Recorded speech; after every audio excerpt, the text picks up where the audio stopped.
una muerte heroica bajo las balas. Así es como la mayoría de la gente imagina la muerte en la Primera Guerra Mundial. Pero las balas mataron a menos de un tercio de los soldados. Al resto lo mató otra cosa. Artillería. La artillería mató a entre el 60 y el 75% de todos los soldados en el frente occidental. No las bayonetas, sino los proyectiles. Cuando el mando planeaba una ofensiva, el cálculo era simple. La artillería destruye las trincheras, la infantería ocupa las posiciones. El 1 de julio de 1916, los británicos bombardearon sin parar durante una semana las posiciones alemanas en el Somme. 1.500.000 proyectiles en 7 días. Los mandos estaban convencidos de que los alemanes no tendrían con qué resistir, pero cerca de un tercio de los proyectiles resultaron defectuosos y no llegaron a explotar. Y de los que sí explotaban, la mayoría eran proyectiles de metralla, inútiles contra fortificaciones de hormigón. Los alemanes esperaron el final del bombardeo en búnkeres de hasta 10 metros de profundidad. Cuando la artillería británica cayó, la infantería avanzó al asalto. Los ametralladores alemanes salieron de sus refugios y abrieron fuego. En un solo día, el 1 de julio de 1916, el ejército británico perdió 57.000 hombres entre muertos y heridos. Es un récord que todavía no se ha superado. En Verdún, los alemanes disparaban 100.000 proyectiles por hora el primer día de la ofensiva. En 10 meses de batalla, ambos bandos utilizaron entre 40 y 60 millones de proyectiles. A muchos soldados no los mató la onda expansiva de la explosión, simplemente quedaron enterrados vivos bajo trincheras derrumbadas. Pie de trinchera. Durante el invierno de 1914, la 48ª División Británica perdió 3 veces más soldados por pie de trinchera que por las armas alemanas. Las trincheras del frente occidental no tenían un drenaje adecuado. El agua se estancaba de forma permanente, a veces hasta la cintura. Los soldados no se quitaban las botas durante semanas, sus pies nunca se secaban. Con la exposición prolongada al frío y la humedad, los vasos sanguíneos se contraían, la circulación se detenía, los tejidos empezaban a morir. Primero el entumecimiento, luego la hinchazón, luego ampollas con un líquido que olía a gangrena. Solo durante el invierno de 1914 a 1915, el ejército británico registró 20.000 casos graves de pie de trinchera. Durante toda la guerra, 74.000 hombres fueron evacuados del frente occidental por esta causa. En los casos más avanzados, la única solución era la amputación, y miles de hombres perdieron las piernas. El mando estableció un procedimiento obligatorio. Cada soldado debía llevar 3 pares de calcetines secos y cambiarlos 3 veces al día. El problema era que conseguir calcetines secos en una trinchera inundada resultaba prácticamente imposible. Gripe española. En la primavera de 1918, las 3/4 partes de las tropas francesas en el frente occidental enfermaron al mismo tiempo. No a causa de las armas alemanas, sino de la gripe. El virus apareció en campamentos militares hacinados, donde cientos de miles de soldados vivían unos junto a otros. Las trincheras creaban condiciones ideales para su propagación. La humedad, el agotamiento, la total falta de ventilación. La primera ola, a comienzos de 1918, fue relativamente leve. En el otoño de ese mismo año, el virus mutó y regresó. La segunda ola mataba de forma distinta a la gripe habitual. Golpeaba sobre todo a los jóvenes sanos, es decir, precisamente a los que estaban en las trincheras. Los pulmones se llenaban de líquido, la piel se volvía azulada por la falta de oxígeno. La muerte llegaba en pocos días. El ejército estadounidense perdió cerca de 45.000 soldados a causa de la gripe. 53.000 murieron por heridas de combate. La diferencia es de menos de 8.000 hombres en toda la guerra. 2/3 de todas las muertes militares estadounidenses ocurrieron en los últimos 3 meses de 1918. No fue la batalla final, fue una epidemia.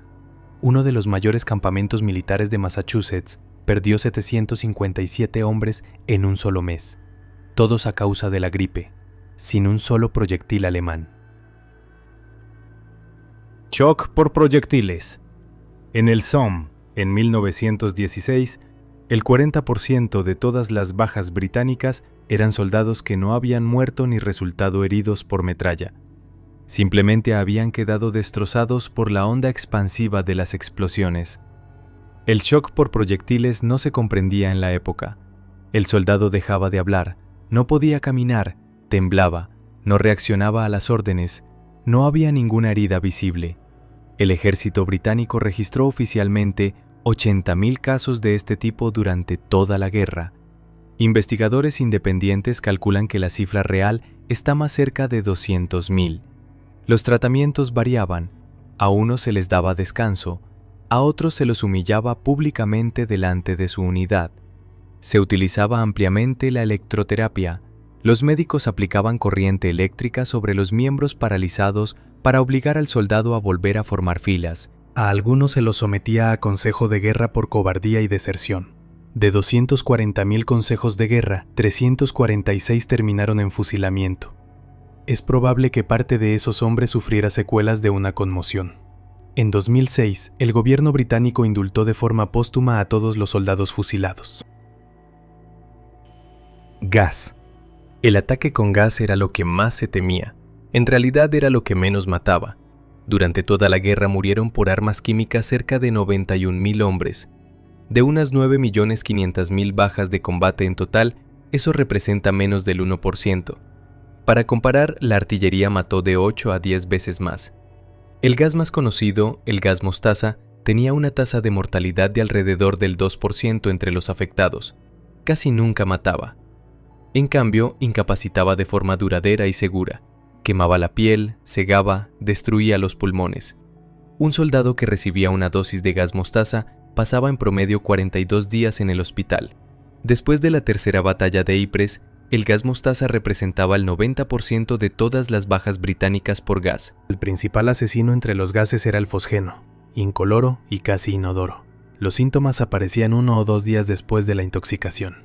El soldado se sentía normal, seguía en su puesto, y luego sus pulmones se llenaban de líquido. El fosgeno representa alrededor del 85% de todas las muertes por gas en la guerra. Gangrena gaseosa. Un soldado sobrevivía al ataque, llegaba al puesto de socorro, la herida parecía leve, 2 días después estaba muerto. Los campos de Flandes y del norte de Francia llevaban siglos abonados con estiércol. Esa tierra albergaba bacterias clostridios, que no necesitan oxígeno y viven perfectamente en profundidad. Los proyectiles de artillería removían el suelo y las hacían subir a la superficie. Cualquier herida por metralla o bala metía esa tierra profundamente en la herida. Las bacterias actuaban rápido, producían gas directamente dentro de los tejidos, de ahí el nombre de la enfermedad. Los músculos se ennegrecían, se descomponían, desprendían un olor característico. La única forma de detener la propagación era la amputación. En 1914, la gangrena gaseosa se desarrollaba en el 12% de todos los soldados británicos heridos. Para 1918, los médicos ya habían aprendido a tratar las heridas con rapidez, y la cifra cayó por debajo del 1%. Pero en los primeros años de la guerra, sobrevivir al combate para morir por la tierra bajo los pies era un desenlace habitual. Hambre. En el verano de 1917, un soldado alemán en el frente recibía 1.560 kilocalorías al día. La Oficina Imperial de Sanidad consideraba que la norma mínima para un hombre adulto era de 3.000 kilocalorías. El bloqueo naval británico, desde los primeros meses de la guerra, cortó a Alemania el acceso a las importaciones de alimentos. Antes de la guerra, el país importaba mercancías por valor de 500 millones de libras esterlinas al año, y todo eso desapareció. El mando alemán optó por priorizar el frente. Las últimas reservas iban a los soldados, y la población civil recibía lo que quedaba. El invierno de 1916 a 1917 pasó a la historia con el nombre de Invierno del Nabo. El nabo, un alimento para el ganado, se convirtió en la base de la alimentación de millones de alemanes. En el frente, el agotamiento destruía la capacidad de combate de forma lenta y silenciosa. Los soldados desnutridos desde hacía meses eran vulnerables a las infecciones, sanaban más lento de sus heridas, resistían peor el frío. Cuando la gripe española llegó en el otoño de 1918, las tropas alemanas, ya agotadas, morían por ella mucho más rápido que los aliados, mejor alimentados. El Ministerio Alemán de Sanidad calculó que, para diciembre de 1918, 763.000 civiles alemanes habían muerto de hambre y de las enfermedades que ésta provocó. Los estudios académicos dan una cifra de alrededor de 424.000, un arma que mataba lentamente, sin disparar un solo tiro. Fuego amigo. El fuego de barrera artillero rodante era la principal herramienta táctica del frente occidental. La idea era simple. La artillería dispara justo delante de la infantería que avanza, neutralizando al enemigo, y va desplazando el fuego hacia adelante a medida que los soldados progresan.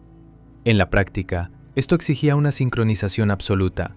Las comunicaciones entre 1914 y 1918 no permitían esa sincronización. La infantería avanzaba más rápido o más lento de lo previsto. La artillería no sabía exactamente dónde se encontraban sus propias tropas en cada momento. El general francés Alexandre Pershing calculó después de la guerra que, de casi 5 millones de bajas francesas, unas 75.000 habían sido causadas por la propia artillería francesa. En el primer ataque con gas realizado por los británicos en Loos en 1915, el viento cambió y el cloro cubrió las propias trincheras británicas. El barro de Passchendaele. La tercera batalla de Ypres, en 1917, pasó a la historia con otro nombre, Passchendaele. Esa palabra se convirtió en sinónimo de muerte absurda. El mando británico lanzó la ofensiva en Flandes a finales de julio. Los meteorólogos habían advertido que agosto era, en esa región, la temporada de lluvias. El mando ignoró la advertencia. Cuando empezaron las lluvias, la preparación artillera ya había destruido el sistema de drenaje de los campos. El agua se estancaba por todas partes. El suelo se convirtió en un pantano líquido de varios metros de profundidad. Soldados se ahogaron, no en ríos, sino directamente en el campo. Heridos que caían en cráteres de proyectiles llenos de agua y barro no lograban salir. Algunos se hundieron bajo la superficie aún con vida, mientras sus compañeros miraban sin poder ayudarlos. Los cañones se hundían tanto que hacían falta equipos especiales para sacarlos. En 3 meses y medio, las tropas británicas avanzaron apenas unos 8 kilómetros. Las bajas del lado británico y aliado ascendieron a unas 275.000 personas, entre muertos, heridos y desaparecidos. Medicina.